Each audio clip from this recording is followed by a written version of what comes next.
सिक्किमको पर्यटन व्यवसायमा संलग्न टुर अपरेटर्स ड्राइभर्सहरूले झेल्न परिरहेको समस्यालाई ध्यानमा राखेर आज travel agents association of Sikkim टास र चेकपोस्ट पुलिसले गान्तोकको सिन्क्लेयर्स होटलमा एउटा कोअर्डिनेसन मिटिङको आयोजना गरेको थियो। यस मिटिङमा सिक्किम टुरिज्म डेभलपमेन्ट कर्पोरेसनका चेयरम्यान लुकेन्द्र रसाइली, सिक्किम पुलिसको चेकपोस्ट डिभिजनका आइजी सोनाम तेन्जिङ भुटिया, उत्तर जिल्लाका जिल्लापाल सोनाम क्यालियोन, पर्यटन विभागका additional secretary Kapil Meena, traffic पुलिसका अधिकारी अर्जुन तामाङ, ट्रान्सपोर्ट डिपार्टमेन्टका अधिकारी लगायत साटो Aastha luxury vehicle association, JN road drivers association, central joint action committee of all local taxi driver association गान्तोकका सदस्यहरूको उपस्थिति थियो। सभामा विशेष सिक्किमको रेस्ट्रिक्टेड अनि प्रोटेक्टेड ठाउँहरूमा सिक्किम बाहिरका गाडीहरूलाई पर्मिट प्रदान गरिरहेको विषयमाथि विशेष छलफल गरियो भने पर्मिट इस्यु प्रक्रियालाई सरलीकरण गर्ने, वेबसाइट एम्युनिटिज निर्माण गरिन पर्ने, महिलाहरूको निम्ति चेकपोस्ट अफिसमा छुट्टै पर्मिट काउन्टर हुनपर्ने कुरामाथि चर्चा परिचर्चा भयो। आफ्नो सम्बोधनमा ट्राभल एजेन्ट्स एसोसिएसन अफ सिक्किमका अध्यक्ष सोनाम नोर्गे लाचुङपाले मिटिङको मुख्य उद्देश्य टुर अपरेटर्स अनि ड्राइभर्सहरूले झेल्न परिरहेको समस्याबारे प्रशासन अनि विभागलाई अवगत गराउनु हो भनी बताउनुभयो। अब यो आजको जुन मिटिङ हामीले गरे है, यो this was at the initiative of the check post. We requested to have a meeting with all the stakeholders. विशेष गरेर के थियो भन्दाखेरि हालैमा we had a small issue regarding the permit issuance from our permit cell. अब त्यही सिलसिलामा plus अरू इस्युजहरू पनि थियो है, since the upcoming tourist season is impending है नेक्स्ट मन्थ। त्यसले गर्दा अब यो हामीहरूले एकदमै यो एउटा कोअर्डिनेसन मिटिङ गराइदियो भनेर हामीले तासलाई रिक्वेस्ट गरेको थियो। At the behest of TAS, this meeting organized wherein सबै majority of the stakeholders were present र कतिवटा कुरो अब यो स्टिकी पोइन्ट्सहरू जति थियो हामीहरूले पनि हाम्रो कतिवटा यो चेकपोस्ट पुलिसको इस्युजहरू छ त्यो हामीहरूले फ्ल्याग गरे, उहाँहरूको के इस्युज छ त्यो फ्ल्याग गर्यो र हामीहरूले the whole objective of the meeting was to ensure that the upcoming tourist season will be very smooth and that there will be no issues, whether it is regarding the permit or whether it is regarding the traffic or whether it is regarding any rescue relief operation in case of a major incident like an accident or sudden koi tourist ko त्यहाँ माथि गएर high altitude मा altitude sickness भएर केही खालको incident भयो भने हामी कसरी कोअर्डिनेट गरेर एक दुसरालाई हेल्प गर्ने।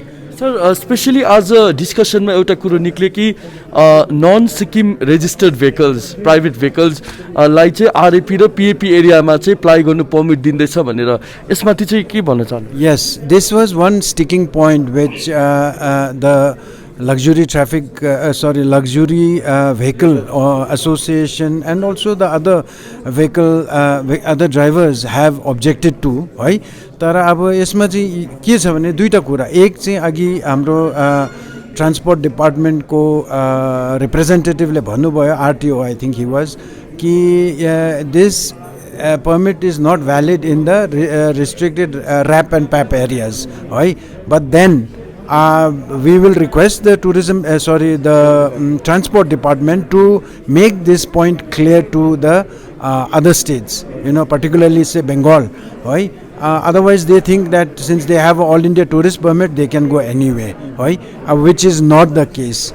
As per the reciprocal agreement they do not have that what you call permission to go into the RAP and PAP areas. So two things, one is like a separate counter for women, permit counter, and another one is like making the entire process of permit issuing like online. Yeah, so the major problem that all that has been flagged, in my opinion, at least 70-80% of these issues will be resolved once we make this permit system online. but there are so many sticking points to clarify, and we will work in tandem with the other stakeholders and try to sort of resolve this issue as soon as possible. We want to really make it online as soon as possible, so that people coming from outside can register online. And today it's a digital age where we're still resorting to this everything being manual, and it's such a harassment. I mean, it's not only a harassment to the stakeholders, to the tourists, but also harassment to us. I mean, for no rhyme or reason, we have to come in conflict with the public or the tourists. I mean, which is something which we can all avoid. यस्तो छ नि, अब कतिवटा चाहिँ हाम्रो IG साहब mister Sonam तेन्जिङले clear cut गरिदिनु भएको थियो। कतिवटा अस्ति इस्युहरू भएको थियो, चेकपोस्टमा पर्मिट ढिलो भयो के भनेर चाहिँ। अब त्यसमा यस्तो हुन्छ नि, अब त्यो जानी ढिलो बनाएको होइन नि त। त्यसले गर्दाखेरि चाहिँ अब कोही बेला आजकल अनलाइन बिजनेस छ अहिले, त्यसले गर्दा कसले कति बेला टुरिस्ट बुक गर्छ बिकज अफ कोभिड अल्सो। एकैचोटि टुरिस्ट यसरी थुप्रिँदाखेरि चाहिँ they were also not prepared. अन्त यता हुनु त स्टेक होल्डर पनि प्रिपेयर त थिएन, तर अब गर्दा लास्टमा के भने उहाँले सर्ट आउट त गर्नुभयो। तर अब अहिले चाहिँ के भयो भने चाहिँ अब कतिवटा सानो टिचिङ प्रब्लमहरू थियो। अब हामीले चाहिँ यो एउटा चाहिँ त्यो प्रब्लम भयो भनेर मिटिङ गरेको त होइन, तर अब यो चाहिँ के छ भने अब भिजिट 2022 भने यहाँ भिजिट सिक्किम 2022 भनेर हाम्रो सिएम साहबले अनाउन्स गर्नुभएको छ। त्यसको लागि चाहिँ एउटा हामीले चाहिँ एउटा जनरल प्र्याक्टिस गरेको, सो द्याट 22मा चाहिँ थुप्रो टुरिस्टहरू आउँदाखेरि चाहिँ यो सानो यो प्रब्लम्सहरू हुन्छ नि त्यो चाहिँ नआओस् भनेर एउटा यो हो। अनि अर्को चाहिँ के थियो भने चाहिँ एउटा कोअर्डिनेसन मिटिङ जस्तो चाहिँ स्टेक होल्डरसँग गर्नुपर्ने थियो, किनभने we are also working for the ease of doing business नै। तपाईँको अब जस्तै गभर्मेन्ट वान्ट्स है कि बिजनेस एकदम सजिलो पारेर जाओस् भनेर। सो स्टेक होल्डर्सलाई के मेसेज छ तपाईँको?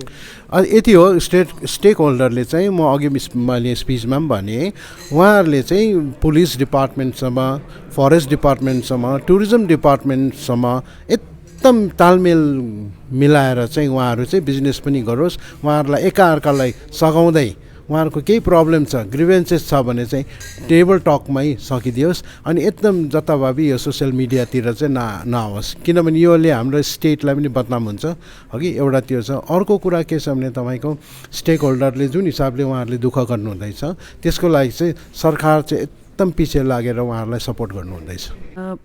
आज हामीले यो जुन चाहिँ आरएपी पिएपीको रिभ्यू मिटिङ जुन चाहिँ राखेको थियो, ट्राभल एजेन्ट एसोसिएसनले चाहिँ चेकपोस्ट पुलिस जुन चाहिँ छ उहाँसँग मिलेर हामीले यो अर्गनाइज गरेको हो। यसमा चाहिँ नोडल डिपार्टमेन्ट जो हामी स्टेक होल्डर, टुरिज्म स्टेक होल्डरसँग रिलेटेड छ, जस्तो मोटर भेहिकल भयो, tourism department, home department, checkpost, traffic, अनि डिसी डिस्ट्रिक्ट एडमिनिस्ट्रेसनको त्यहाँबाट सरहरू आइदिनु भयो। अनि हामी कतिवटा स्टेक होल्डरको कतिवटा प्रब्लम्सहरू थियो, त्यो के अब उनीहरूले गएर चाहिँ अब सिनियर हायर अथोरिटी कोमा चाहिँ गएर यो कुराहरू पुऱ्याइदिएर कतिवटा डिसिजनहरू पनि आज फाइनलाइजहरू भयो। एकदम हाम्रो लागि राम्रो भयो। हामीले सबैलाई इन्भल्भ गराउनु सकेन, विशेष गरी सबै यो मतलब ड्राइभर एसोसिएसन, अरू जस्तो आस्था सुटो साटोहरूको हेड अफ द एसोसिएसनहरू बोलाएर चाहिँ हामीले यो अर्गनाइज गरेको होला।